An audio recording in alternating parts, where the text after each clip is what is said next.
to another edition of Heritage Explains Live. We are so glad you are here tuning in with us. We're going to give you a second to set in, get in front of that screen there, get your questions ready. So I'm going to set the stage a little bit before me, and then I'll introduce Olivia here. But President Biden and Chinese President Xi Jinping took part in a virtual summit earlier this week. Biden was in the Roosevelt Room in the West Wing, and Xi was in the Great Hall of the People's Republic of China. Now, this was the first time the two leaders have met formally. And yet China may be the most consequential relationship the U.S. has, maybe. I don't know. I might be overstating that. But anyway, lots of stuff that we face with them. So a ton of issues to discuss today. And we know this because we frequently hear from you. We frequently hear from a lot of people who read the articles and the stuff that Olivia posts and a lot of our other experts post on China. So, we know that transparency is a huge deal. What we hear from them, is it the actual truth? What is the full extent of it?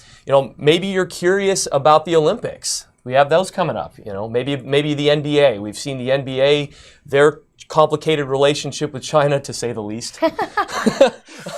Maybe it's the economy, maybe the Uyghurs. So please drop your questions in the chat, and we will get to them. So anyway, Olivia, there's a lot of spin out there, and you are going to be the one. You're going to be the one to oh man, I have to cut through all of that. You're going to be the one to do that. And just by the way, I want to say you are a senior. You're a senior fellow here in the Asian Studies Center at the Heritage Foundation. You do great work, human rights stuff. You are the voice of reason and truth in a crazy world. Thanks so much for being here. Thank you. It's so great to be here today. Now, one quick story before we get into this, and folks, please get your questions in there before we do this. But I had to share with you that when I first started at Heritage Foundation, now 6.5 years ago or so, Olivia and I were kind of like desk mates. We were kind of desk mates. Like they have cubes here at the Heritage Foundation, but they're not cubes like normal people would think were. Before we got offices. When was that? Like if we sat down next to each other and we looked to our left sitting down, we could see each other. There was no privacy. So Olivia would be doing these important radio interviews at her desk phone, and I'd be yelling at my boss, Steve Moore, to tell him to go catch us.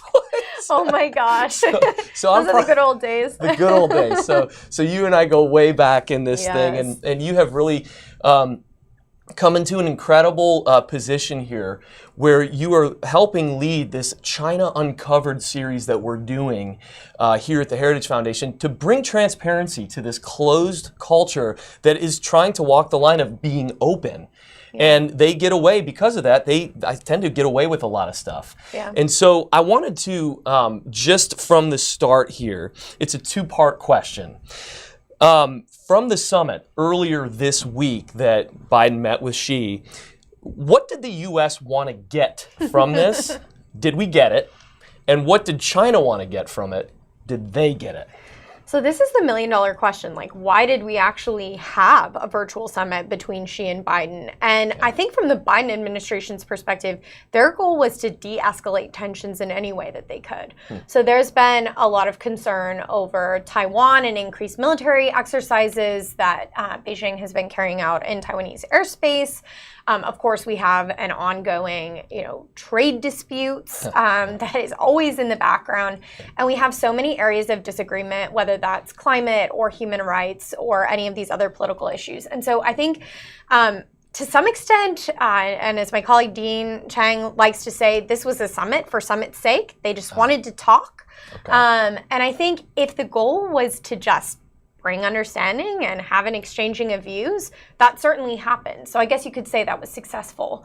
And they did cover a broad range of issues. I was actually pleasantly surprised to see that Xinjiang, where the Uyghurs are subject to genocide and crimes against humanity, although that language was not used, Xinjiang did come up, Hong Kong came up, Tibet came up. Okay. But we don't know really the full extent of whether human rights issues were a primary talking point or whether they were sort of secondary, because it seems like Taiwan was really a main focus for the summit. And that's a huge thing is talking and action, because we're in a position right now where we are seeing, when we have reports and we know people who are being put in camps. Oh yeah. We're being imprisoned for having a different thought, for having a different religion, for being holding that conviction close to them. Yeah.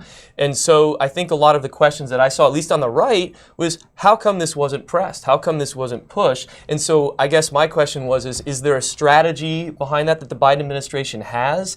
Do they have action that they're pursuing toward those human rights things? I'm curious. Yeah, so I mean, one of my big worries was, when U.S. and Chinese counterparts met earlier this year, back in March, they met in Alaska, and those meetings really didn't go very well. But after those meetings went so poorly, we actually saw multilateral sanctions issued by the U.S., by the European Union, the U.K., and Canada over the ongoing genocide and crimes against humanity occurring against Uyghurs.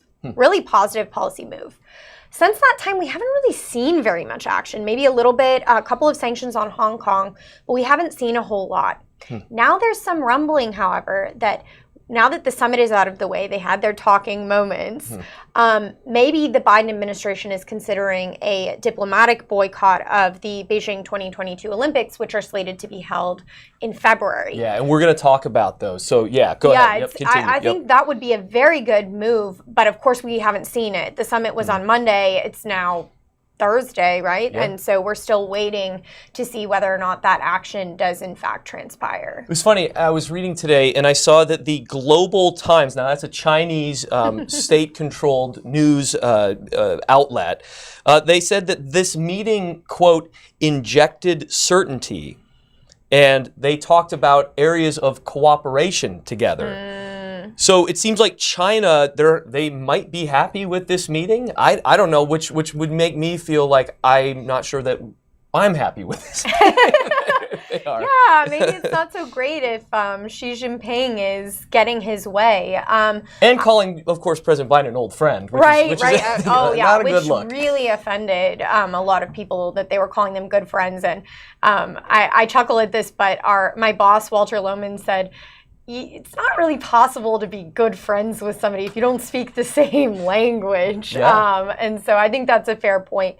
But I think they were trying to identify areas of cooperation. I mean, you have to remember that this summit happened in the aftermath of Kerry going and getting a climate deal, allegedly from the Chinese. And so maybe there is some sense in which they feel like that's an area of cooperation. Okay. But I am curious, it didn't seem like there were a lot of tangible deliverables coming out of this meeting. So I'm not sure who wins. It's mostly just talking. So. Right. Well, that's great. Well, we've got, so David is on Facebook. He's watching in the Fort Worth area. Now, I've been told that Fort Worth is the real good area of Texas, and Dallas is just sort of there, but Fort Worth is the real culture of the area. I'm kidding, of course. And we've got Walter on YouTube. He says, "How do we stop the threat when this administration is letting them take us over?" And given that, what I wanted to lead that to is we have such a complex relationship with China because we do have an incredible trade relationship with them where we rely on them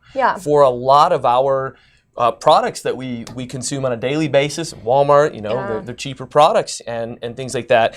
And so, how do we address a threat like that when we are so intertwined with them? Yeah, absolutely. I mean, I think that there are a lot of differences of opinion on how exactly you tackle the broader threat. And if I had all the answers, man, yeah. Wait, but that's why you're here. I know, right? But I will say that I think some of the most effective strategies to address China come through a lot of targeted solutions. So, at Heritage, we're not a big fan of a lot of the tariffs that are in place because tariffs are, in fact, taxes on the American people. Right. Yeah. And so can we look for other ways, however, to punish Chinese officials, Chinese entities, Chinese companies that are, for example, stealing our intellectual property or engaging in just things that violate global norms. Right. And I think you can do that through sanctions, and you can do that through sanctions for human rights issues too. They can be very targeted, and we've seen some very effective sanctions against, for example, Chen Guangguo,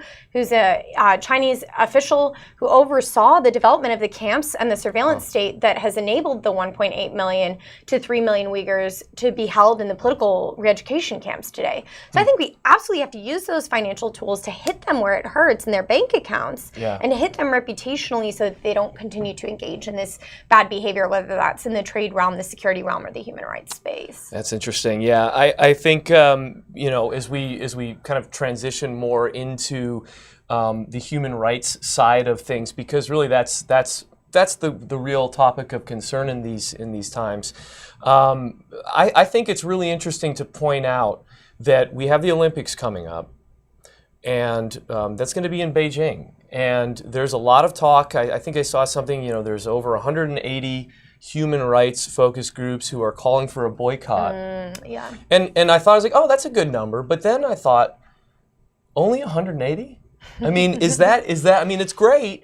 But what action are we seeing toward a like you said, we might not be able to get everything we want on the trade front. But we should be able to hold them accountable on something like this in the Olympics. Absolutely. And I mean, my original preference was for the U.S. government to pressure the International Olympic Committee to postpone the Olympic Games for the purposes of selecting a new rights-respecting host. So that would be embarrassing to Beijing on the global stage because they wouldn't have been able to host the games. But also, can we just say, this is the most prestigious sporting event in the world. Right. Yeah. How did the International Olympic Committee think that it was possibly reasonable to let a regime that is currently committing ongoing genocide and crimes against humanity, that is seeking to essentially wipe the next generation of Uyghurs off the face of the earth, that it was okay for them to be selected as hosts? Now, we're too close to the Olympics, unfortunately, to see a postponing of the games and moving of them. But the next best step is a diplomatic boycott. And that's the reason why I say that is because the U.S. government and high-level officials should not be granting credence to what the Chinese Communist Party is doing, whether that's in Xinjiang, in Hong Kong, persecution of Christians, or people of any religious beliefs. We shouldn't be condoning that. And so, but we also shouldn't be punishing American athletes who have trained their entire life to be able to participate. So let American athletes participate, have the minimum number of government officials there to ensure their safety, but don't have, certainly not President Biden, certainly not Vice President Harris, or high-level government officials participating and granting credence to this. What to them? What kind of signal would that send to them, do you think? And would other countries follow if we did that? I think other countries have been waiting for a really long time to see what the U.S. government is going to do. We've been talking about the Olympics since very early on in the Biden administration, and even the Biden administration has been talking about the fact that they don't have a position on this. I think they've kicked the can down the road so far that now action is absolutely necessary. And I think that it is true when the U.S. leads, especially on human rights issues, other countries will follow. I would not be surprised if you were to see actors from the European Union or the United Kingdom, Canada, or even allies within Asia. I mean, maybe you could get Japan and Korea, maybe the Australians would be on board to do something like this as well. And I think it sends a very clear signal that we condemn China's behavior, not even just on human rights grounds, but because of the security violations they undertake, and of course the ways that they abuse the international trading system and otherwise. Yeah, and on with the further abuse. We've got the holidays coming up here, and this is a really interesting time with this as people get more conscious about and the work that you have done, the work that our colleagues at Heritage have done, and our friends around the globe have done to expose these devastating human rights abuses. I mean, remember we interviewed a friend of ours whose mother she hasn't heard from in years, and then we found out more than 3 years now. More than 3 years, and then we find out that she's been sentenced 20 years to a Chinese prison. Yeah. And these are the things simply for being a Uyghur. A Uyghur Muslim. And these are the things that someone on a global stage should not be allowed to get away with. And so with that being said, we have a Facebook question. Should we be concerned that some gifts we may be purchasing this holiday have been made with forced labor in Xinjiang. And by the way, folks, Xinjiang is where these the Uyghur Muslims are based, and that's where they are being currently oppressed in these camps. Yeah, so, go ahead. And I mean, there is rampant use of forced labor in the Xinjiang region for sure, especially in the cotton industry. And so there is a need definitely to be very vigilant on this. Thankfully, the U.S. government does have tools to be able to combat this. Most of them are within the Customs and Border Protection, and we are able to actually stop goods that we believe have originated in Xinjiang, that we believe were produced with forced labor, and inspect them so that we aren't accidentally purchasing goods produced with forced labor. But these tools need to be strengthened. And in fact, there needs to be more funding for CBP in order for them to be able to actually carry this out effectively, because we don't know the extent to which the Xinjiang market is tainted. And we don't know, I mean, Xinjiang cotton is like, it provides a very large percentage of the world's cotton.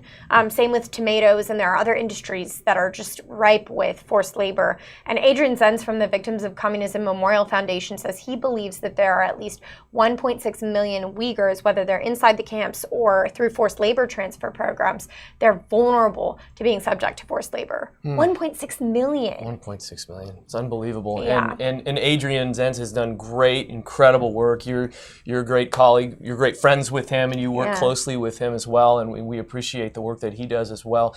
One of the interesting things that I also, as we continue to press this, you see decisions being made by, like we mentioned at the top, the NBA. What's the line that we draw here? How do we, as a society who cares about this, and of course some of the players are wearing sneakers that criticize the Chinese government, the Chinese Communist Party. How do you see that playing here? Do you see this as an effective tool? I think the American people are very compassionate people, and I think that's one of the things about civil society here that is so important, is that individual voices can be heard, should be heard, and as individuals we should be raising our voice saying, this is incredibly concerning with the Olympics, the ways that the NBA has kowtowed to Chinese demands, the ways that American companies are kowtowing to Chinese demands. And I think we have the ability to be outspoken on those issues and to raise them and be very clear that we condemn the CCP's ongoing human rights violations, and we don't want American companies or sporting events or otherwise to be, fortifying the CCP's ability to continue to carry out those violations. It's funny because, the IOC, the folks that put on the Olympics, they put out a treatise or some principles on human rights. Yes. And it's just funny that those go into play after the Winter Olympics in China. It's unbelievable. And it's like, so those, human rights and business principles that you codified, they're not relevant now, but they will be a year from now. Don't worry. We'll care about it then. We'll care about it then. It's fine. Yeah. Natasha on Facebook, thanks so much for watching, Natasha. Natasha says, how should the U.S. respond to China's recent military actions, such as their hypersonic missile test and other recent military activity? And by the way, that includes Taiwan, that includes Hong Kong. I mean, this includes everything, So I'm wondering if you had anything on that. Yeah. Thanks, Natasha, for that. Well, by the way, I would refer you for sure to the work of my incredible colleague, Dean Chang, who has written a lot of very excellent pieces on the hypersonic tests and all of the military-related issues. I think when it comes to Taiwan in particular, we need to make clear that we have our friends back. And, Taiwan is one of the few freedom-loving nation states that is within Asia, and we need to support that partner, support that friend. And so I think there is definitely a need to respond with strength and also not to be reducing our defense spending, which actually this administration has really been seeking to undermine. And I think that's happening, unfortunately, in both Congress and in the administration. Claire is on Facebook. She says she's a heritage intern. We have people in the building watching this right now. This is great. Hey, Claire, you should get back to work. No, but Claire Claire asks, how should the U.S. go about confronting China for their mistreatment of the Uyghurs? Now, is this just sanctions? Is this just calling it out? Is it shining a spotlight? I know we've mentioned several of those things, but I think that it's important to continue to press in on that issue. Is it calling our allies? How do we hold them accountable for the Uyghurs? Yeah. So I think the atrocity determination that came out on the last day of the Trump administration really handed the Biden administration a mandate to respond. Okay. They didn't have to deliberate over, is it or is it not genocide? Is it or is it not crimes against humanity? They walked into office already knowing that that was in fact true. And so now they have a responsibility to act on that. And I think there are several different policy areas, some more immediate, some more long-term. One would definitely be go ahead and announce that diplomatic boycott of the Beijing 2022 Olympics. The second would be to extend safe haven, not only to Uyghurs, but also to Hong Kongers who are fleeing the CCP's repression. Priority 2 refugee status is a really tangible way when we can't change the government system that is so repressing somebody to offer safe haven to people who share our values and who are being persecuted. And so I think this is an incredibly powerful tool. I actually testified on this earlier this year, and so you can check that out. I think we can put a link to that within this segment. Wait, but let me stop you here, though. So let's say we did offer a special status to allow them to come to America. Could they? And this is just me not knowing how it's working over there. Could they get here?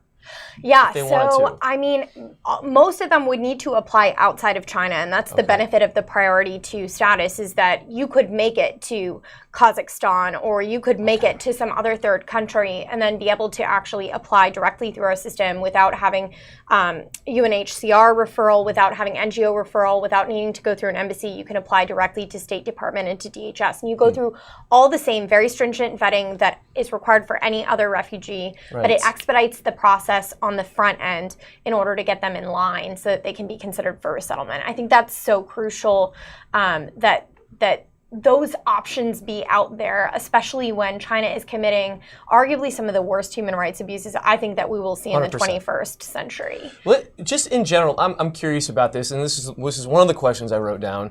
And I'm because you mentioned Trump's declaration when he was leaving office. Right.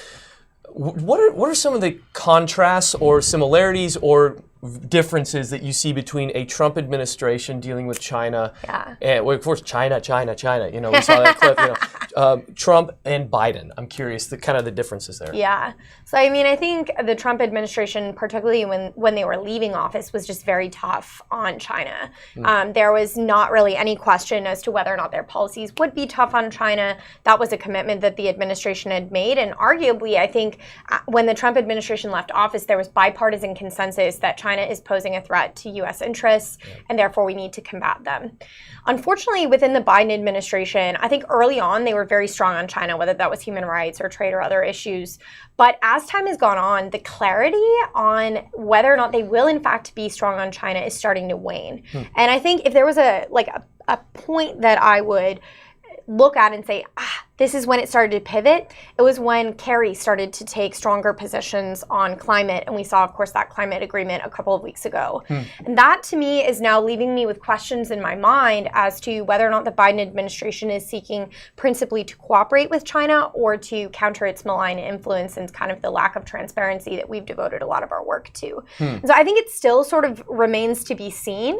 And I always, I like to remind people that, like, the American system is so complex. You may have a president in office who has one view on China, but Congress has another. Sure. And so Congress really can hold the Biden administration accountable if we do see slipping in how they're addressing these challenges. That's a good point. Well, Olivia, you are an ace on this topic. I say that to a lot of our experts that come in here because not many people are as intertwined and in depth on these issues, and we really, really do appreciate all the work that you do and continue to do, and we're going to link to all that stuff. Phil is going to do that for us.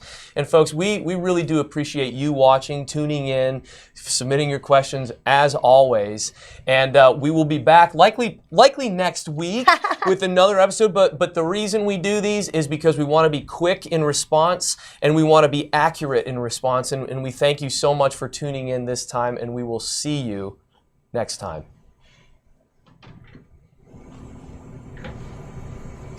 So I think the best thing to do right now is